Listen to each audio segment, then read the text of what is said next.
The moment that characters and stories are reduced to one-dimensional creatures, that's the first tell for me that the writer is more eager to push an idea than a story.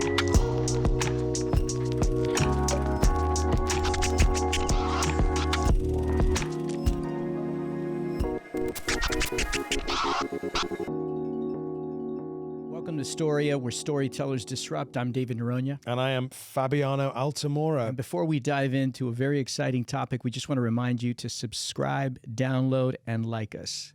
And comment below, actually. That's right, and comment below. So you pitched me a topic that I'm excited to dive into because I think it's something that we explore a lot, running a school, a conservatory, and operating as producers in the faith space. What is it that you want to dive into and explore today, man? I want to know, because, as storytellers, we say, I just want to tell a good story. I don't necessarily want there to be an agenda. So for you, when does storytelling become propaganda and agenda-driven? So we talk about this a lot because overseeing the screenwriting program, writers have to lay out the blueprint, right? I mean, you and I as actors, having worked in the industry, we know we're only as good as what we get. And so we're always on the hunt for, a good script. And it's not uncommon for me to get, believers who are super passionate about their faith, about God, what God has done in their life. And sometimes they'll pitch me stories where almost from the get-go, you can feel that there's a lot of words we could use for it, right? There's either kind of a moral to the story, or there's you feel like there's a real goal so here's the first trick. I think for us as actors, it's when the characters begin to be reduced to being mouthpieces for the writer or for the network or for whoever's behind the project. The moment that characters and stories are reduced to one-dimensional creatures, that's the first tell for me that the writer is more eager to push an idea than a story. And those stories have ideas. They're not just about ideas. Yeah, but let's look at Jesus. The most amazing storyteller would say that, like you would mention all the time, if Jesus was on the earth now, he would probably be, screenwriter, a producer, a director, probably would, right? Because he would gain the most influence. But his stories were definitely agenda-driven. Man, I don't... For the kingdom. Well, okay, so Jesus was on a mission, but here's where I think we often get confused, and it gets a little bit complicated, so I don't mean to get heady, but... Yeah, no, it's good. Let's do it. No, it's good. So this is a space that I spend a lot of time wrestling in because, we've got a lot of writers that come to the program, and they're really eager to figure this out. They want to get it right. All right, so here's the deal. When you look at Scripture, when you look at Jesus, when you look at the Bible, there are multiple stories occurring at the same time. It's almost like... I would caution everybody to look at Scripture almost like a Christopher Nolan Interstellar type film. And here's what I mean by this. There is Jesus man, Jesus God, right, who's here on earth. And so, yes, Scripture to some extent is a kind of literary documentary about Jesus, okay? This same person whom we call God is walking around. Now, he's more than a character in a story, but he is a character in Scripture. Walking around telling stories. So already we've gotten multidimensional here because we've got a story about a storyteller. Okay. Not every character is a storyteller. So already we've got two layers of story happening at the same time. When we read Scripture, we're often looking at it to understand the life of Christ, the life of Jesus. It just so happens that our God is also a storyteller. So while he's walking around living his life, performing signs and wonders, he also happens to be telling story. But here's where the church, I think, often gets confused. You have to take just the story, and then you have to hit pause after. Because the moment he starts talking to his disciples, he's now teacher, no longer storyteller. And what I mean by that is a film lecture in a film history class is not a movie. And we often conflate and confuse the two things at the same time. So we hear the explanation that Jesus gave his disciples, And we confuse it with the stories that he was telling. But if you go back and you just look at the actual parables and you look at just from the beginning of the parable to the end of the parable, his stories were complex. Mm-hmm. They were nuanced. They were revolutionary. They would flip minds and souls. That, for me, is a kingdom story. Yeah, were they just good stories, though? Just good story? What do you mean by that? Well, because, like, if you look at it, and we also got in the thing of, like, you know, is entertainment storytelling? Well, it is. Some but of is it. But you know what I mean? Is it, you know, I was watching one the other day and I think, oh, this is storytelling, but it's just story. It's fluffy, right? It's just for entertainment. Well, there's it's not great storytelling moving. and there's Yeah, poor story. It's Yeah, not like a Minari or anything like that. Yeah. But Jesus has still had a point that he wanted to put forward 100%. very clearly. 100%. 100%. So is that agenda driven? Go ahead. You know what I'm saying? No, I do. And I'm not saying that. I'm not saying he is. I'm just trying to say is there a fine line? Because I think every story has got to have an agenda.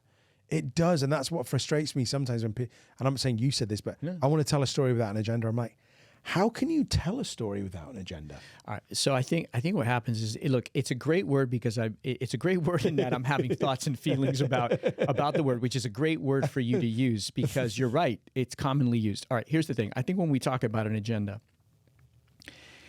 first of all, I think we all use that word in lots of different ways, right? So, I mean, in the current cultural, political climate, when we say the word agenda, it obviously, I mean, I don't know if you feel this, but I feel like it has a negative connotation. Oh, 100%. Right. And I think what we're trying to say is potentially sometimes you believe something I don't, which is a topic in and of itself. Does it motive?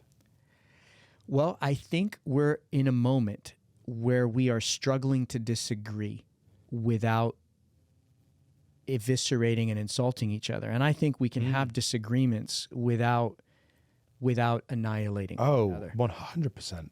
Now, I think underneath the word agenda is a word, and I'm not just talking semantics here, it's something that I explore a lot with our writers, which is, listen, I actually start from the idea of theme, but the way that we talk about theme is thesis. In other words, every story is actually confessing a belief that the writer has. And any writer that tells you otherwise is either unconscious or lying to you.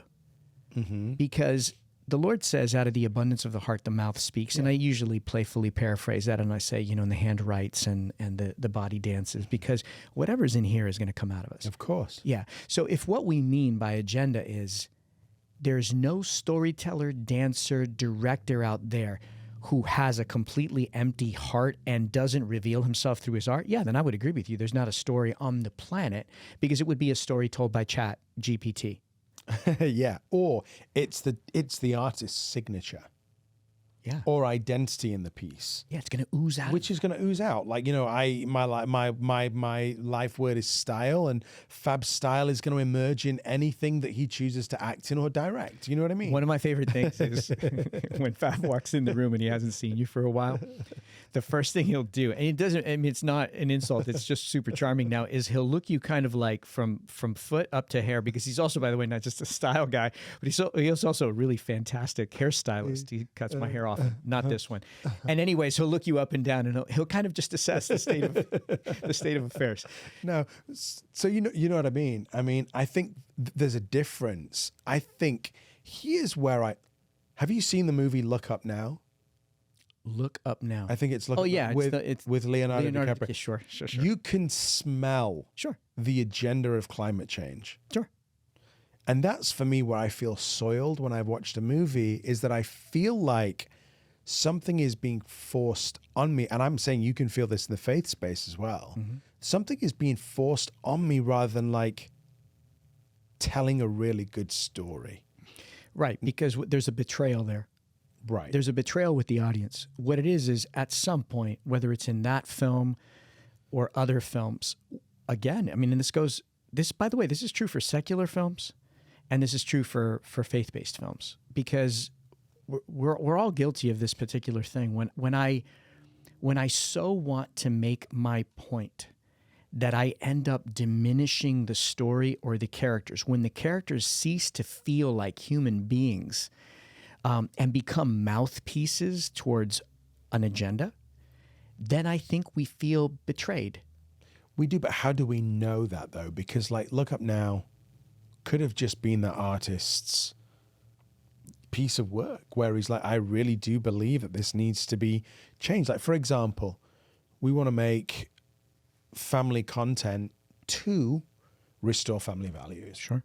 So that we're not perpetuating this orphan spirit throughout the world. That's an agenda. Yeah, I mean, here's the thing, and it's not to be semantical or whatever, but it's like, so the word that I give my writers is I have them write a personal mission statement, and for fear of people thinking that this is just something that Christians and believers do, just look at any corporate or any corporation or company statement, and you'll realize that every single one of them has a vision and a mission statement. Right. So it turns out that even secular business has something that they want to accomplish. Of course. Right. You look at Spielberg's work. There's certain things that he believes in. He believes in, I mean, if you look at his early work with E.T. and so on and so forth, or even Schindler's List, it's like this is a man who has beliefs, agree with them, disagree with them, whatever. And then he brings his mastery to communicating beliefs. I think to use Spielberg as an example, one of the things that makes him a great storyteller is there may be things that he believes in. Like, I mean, obviously he had a curiosity about what was out there in the universe, but I think E.T. ends up being more about the relationship between a boy and a friend. Of course. With the metaphor of creatures out there. Now, what's really beautiful is he stays so true to the relationship of Elliot and E.T. that you never feel betrayed. And in fact, I remember the first time I saw that film. I know you often talk about a big. E.T. was probably when I remember crying in the theater when E.T. is found in the little creek, in the little stream, and being almost embarrassed that this movie had moved me. Now, if Spielberg had an agenda, I think it was just to share what it felt like for a boy to lose his first friend. So then, okay. So I always determine this at BCA. You are the man of story. I feel I'm the man of character. Yeah, sweet. Right? So then, story is only as good as the characters. 100%. 100%. I mean, you know this, right? I mean, we talk about, so in acting and in writing, in fact, right now in one of our classes in Film Lab, we're talking about, with writers, directors, and actors, we're talking about scene structure, what makes a great scene. Mm-hmm. And so we talk about things like dialogue. We talk about things like, what's the character want to get, win, or achieve, which in actor language is called an objective, right? You're right. Plot should be a byproduct of a character who wants something. E.T. and his little tribe of aliens wanted to understand the earth and plants and so on. And he gets stranded. And then Elliot is curious about what's in the barn, in the shed, and he wants to help E.T. get back home. Mm-hmm. The entire film is about a little boy, ironically, having to help his friend leave him. Mm-hmm. Mm-hmm. And that's what makes the film so beautiful, so pure, is that it is about two characters who want something. And so, yeah, to your point, there is no story without character. I mean, right. This is actually a Sid Field concept. There's no story without character, and there's no character without story. And do you feel, though, that heavy plot-driven stories are probably more going to be agenda-driven than, say, a character-driven story? So, I think there you're talking about, and I've never thought about this, which is why I was so excited about the topic, is I actually think this is where the betrayal begins. I actually think that we only need to be thinking about, let me rephrase. Story and character are what the audience experience. That's the world they step into, right? The moment my agenda, my ideas become more important than the truth of character and story, that's the betrayal. Because at that point, it's like the writer looks direct address right in your face, Yeah. breaks a kind of emotional, psychological the fourth wall, and says, oh, hey, by the way, I know you're in the middle of enjoying these beautiful characters and whatever. I mean, imagine if Spielberg, and by the way, I have no issues with people being concerned about God's creation, this planet. There's a lot of different names for it. It's a political topic, I understand. So we won't go there. No. But let's just say that Spielberg made this film today, and he inserted too much about maybe E.T. trying to save the plants out in the redwoods or something like this. Not that there isn't something wrong with people wanting to take care of God's creation. But if he had done that, it would no longer be a story about a boy and his friend. Mm-hmm. And what we fell in love with was a boy and his friend. I believe that there's a more elegant way to do that. Yeah. Because like, we would look, we watched Minari for a one of our conferences. One of our conferences. And what I loved about that was it was a very slow moving, character-driven narrative about an immigrant family. That's right. Trying to make a living over here. It was pushing no agenda. And I just thought, what a beautiful story it was. About a guy trying to trying to make it. He was a farmer. It almost felt like, I remember you and I talking about this, it really felt like a modern day parable. It was written by a believer. And you can feel it. And you could feel it. And yet there was such an elegant touch to it, because it was just like, it was about a man. If you've not seen Minari, I would highly recommend you check it out. It was highly lauded, critically acclaimed, and I think this is important for believers who... She got nominated the grandma got nominated for an Oscar. Oh, absolutely. I mean, there was Oscar nominations all over that thing, and it was really, really held up. And I think it's, we often are discouraged or cynical about the industry, and sure, I mean, there's some things to be concerned about. But you and I see it as a mission field, and I think it's important for us to see that films like Minari do get made, but they're only going to get made when we tell them honestly. Yeah. And when characters and story are at the forefront. Listen, going back real quick to, what is it called? Look Up or... Look Up Now, yeah. Yeah, Look Up Now with Leonardo DiCaprio. Kate Blanchett was in it as well, and a bunch of other actors in it. We know, I mean, you just have to research Leonardo DiCaprio for 5 seconds, and you realize that he is somebody who's, environmentally conscious and concerned about certain things going on the planet right now. And I think maybe what happened is that his passion for the story, his concern, overtook things like. And I'm not saying there's anything wrong with that. Like, I'm saying that he's still one of my favorite actors. Mm-hmm. And I'm not saying there's anything wrong if you want to be conscious for the planet. Absolutely, we're stewards of it. But there's a point when you can feel it in a movie that you feel slightly, how do you say it? Not soiled, but I feel just a bit used. Yeah, I've spoken to a lot of parents who I think are feeling this about some of the kid content out there, and I've felt it on the last couple films I've watched with my daughter, where I feel like I'm watching one film, and somewhere buried in there is an unfortunate Easter egg where I'm like, oh wow, that's a real bummer, because I'm sitting here with my kid, and I don't really need your opinions about X, Y, and Z. And the reason why I feel like I can say that is because there's plenty of other content out there that just tells a good story with great themes. I love themes. I love storytellers who are passionate about family or justice or doing what's right or telling the truth. I mean, look, if you read Truby and some other story gurus that are out there, every single one of them will tell you that you believe something, it's going to come out. And I have no problem with people believing things. Just I don't think at any point we should manipulate or propagandize. Listen, it's funny. Believers get a lot of they get a lot of flack for proselytizing, but we're not the only ones who are preaching a message out there. No, I agree. And look at it, when we did Unplanned, I'm like, all right, it's a biopic. Mm-hmm. So we're telling the story of Abby Johnson. That's right. Who and if people missed the film, tell us who Abby was. Abby Johnson had the biggest Planned Parenthood clinic, and she had an encounter with the Lord and decided to move on to advocate for life rather than for choice. Mm-hmm.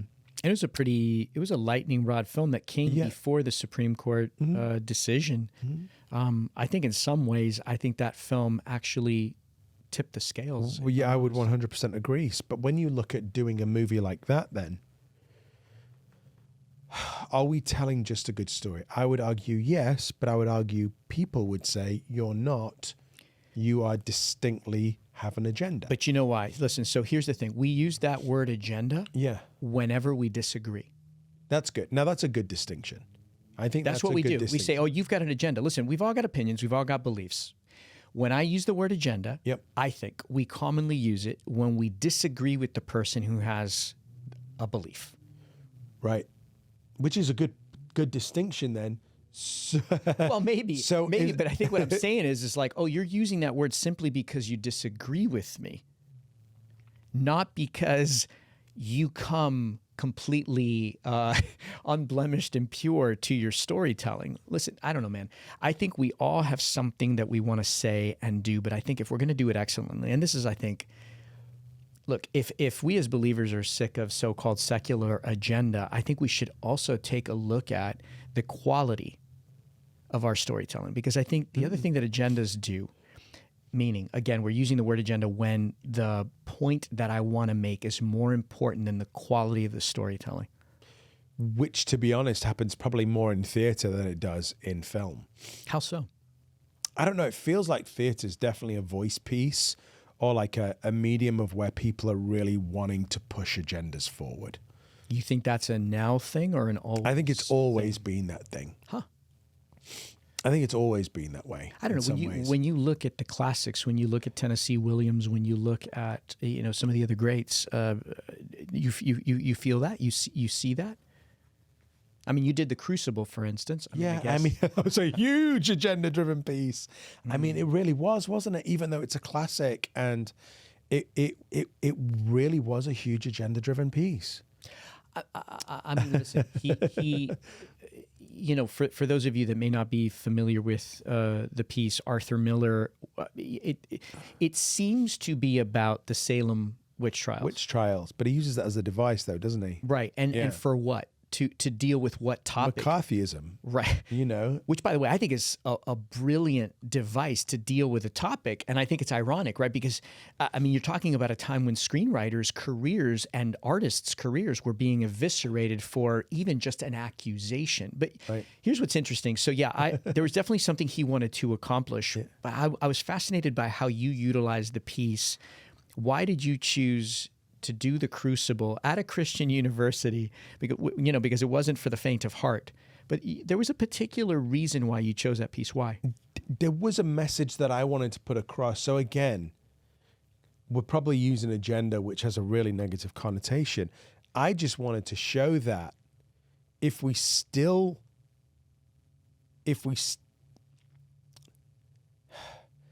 history is cyclical. Mm-hmm. Cancel culture has been around since Jesus' time. That we're trying to cancel Jesus, right? It's been around all the time. Fake news has been around at Jesus' time, right? But let's drum up all these people to say he did say this, right? So it's a good point. Just you know what I'm saying? That's a really good Canceling point. Fake news, and I saw it in what Arthur Miller was trying to do. I just wanted to show that it was a really good narrative, that we are falling back in to the same habits that humanity has always fallen back into. All right. So this is a wonderful full circle illustration. No, I think so. You chose The Crucible, I would say, because I know you. And I know BCA, and I knew what was in your heart. I don't think you chose it because you had an agenda. I think what you caught in the piece, right? I mean, the Lord says that he promises to inhabit our praises, right? Yeah. And so I think and Arthur Miller was certainly like an anointed, gifted storyteller. And so that means that he had a gift from God. And so he writes the piece. Yeah. And that anointing, in a sense, is imbued in the piece. It carries power. You see this with every great story. You pick it up and it just speaks to the next generation. Yeah. We've seen this with Hamlet and Shakespeare, where a lot with Shakespeare, where directors and theater companies will transport the piece into the future, into the past, and it's so beautiful because almost like the way that a Dolly Parton song can be re-recorded by Whitney Houston, it tells you that the piece is resilient. It spoke then, transcends time. It transcends time, and it's speaking today. Absolutely. But here's the thing. I wouldn't describe what you did as being agenda-driven as much as that I think in the piece you found an honest way to speak to the audience today, which was really kind of illuminating. I remember people, leaving and you getting feedback and saying, in a way, it got people thinking about this moment now, because isn't it weird, right? Like if you get people looking at a piece that seems to have taken place hundreds of years ago, Right. it somehow lifts you out of the moment to look at this moment Right. with new eyes. Yeah. And still with that is, I guess, so here's my question, a question for you. When does the artist's voice become an agenda for somebody else? So the stories that I may want to tell, like The Crucible, because I am commenting on society, this is my, in effect, commentary on current society that says, listen, guys, I'm posing this question.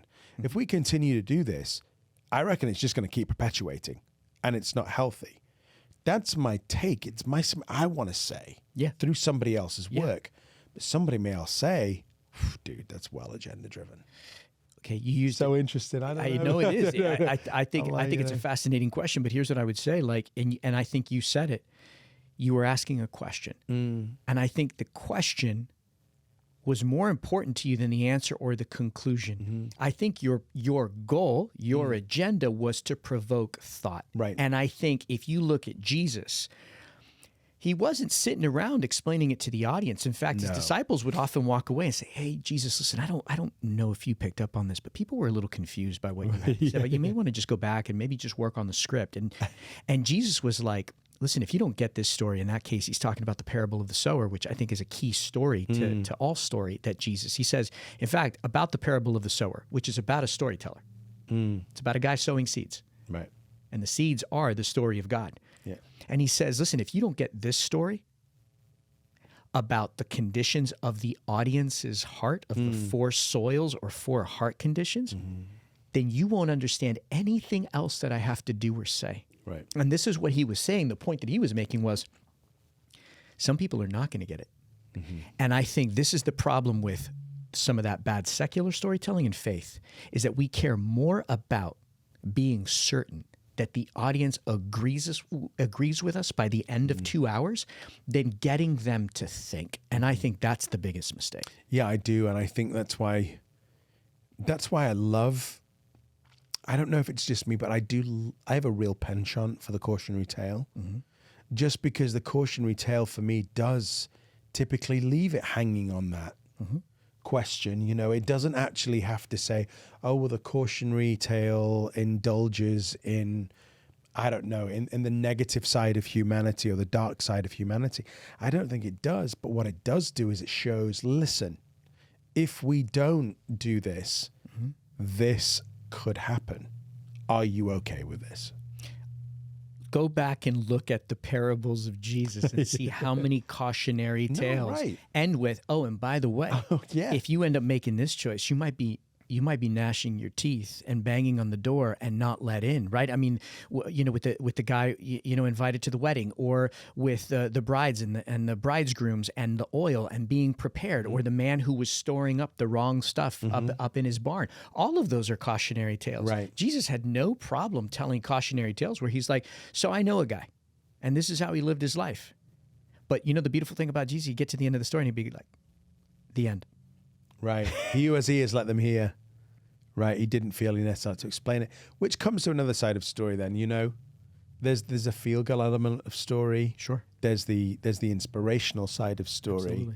And I think that even though my penchant might be for the cautionary tale side, because I'm like, play the character well enough so that you don't want to live like them. It's good. You know what I mean? It's good. So play them well, watch them, so you're like, you see somebody, you go, oh, I never want a parent like that. I mean, listen, all throughout Scripture, there are characters that we don't want to be like. I mean, there's a whole slew of Kings and Chronicles that you don't necessarily want to rule that way. Those are all cautionary tales for, what was happening to Israel and Judah. So No, I think the complexity, and this is probably a topic for another day, is when you have an actor who has to some extent, for a time, inhabit a character. There are some other complexities to that journey, which I would love to unpack with you at a future date. Anyways, man, listen, I think this is a vital question for all storytellers. And to your point about, potentially being the kind of storyteller who likes to provoke thought and who has a penchant for this, that, or the other. Listen, that's true of every particular, as singular as your DNA, your retinal scan, your fingerprints. This is why I tell all writers, all artists, frankly, that come to BCA, there are stories in you that if you don't tell, no one else will, because God is so abundant that in the soil of your heart, He's placed more stories than you can ever tell in your lifetime. But if Fab doesn't direct the Crucible the way that Fab directs the Crucible, that production of Crucible will never exist on the face of the earth. So if you're out there and you feel called to be a storyteller, whether a dancer, filmmaker, screenwriter, actor, musical theater performer, and you're starting to feel this stir in your spirit, if you put storytelling on the shelf, we just want to encourage you to take that leap of faith, because there are stories inside you that if you don't tell them, no one else will. It's been a pleasure hanging out with you at Storia, where storytellers disrupt. Don't forget to like, download, or comment below. And subscribe. We'll see you soon. God bless you.